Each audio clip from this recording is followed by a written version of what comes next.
When you say that when somebody wakes up and sees wadi, al-wadi normally happens after passing urine.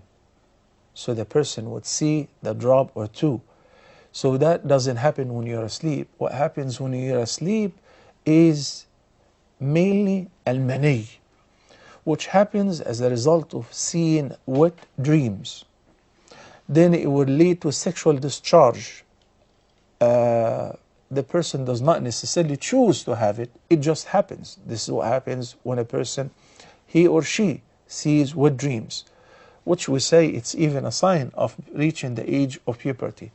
So if a person was asleep and woke up and find even the dried excretion of sexual discharge of al-mani, then they are required to perform ghusl, whether they remember that they had a wet dream or not.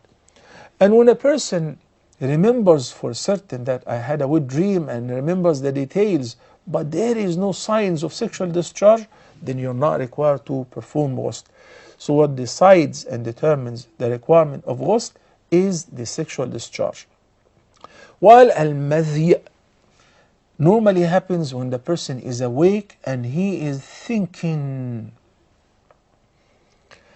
and contemplating the sexual contact or something which would excite him or her, so there will be a sexual discharge without ejaculation, just a leak of some drop or two, which is known as madhi. And that doesn't require ghusl. It only requires what? It requires washing one's private part, and if their undergarment were moist or soiled, they need to wash that spot, and then they can pray. So what requires ghusl is sexual discharge, which happens as a result of ejaculation. May Allah subhanahu wa ta'ala guide us to what is best.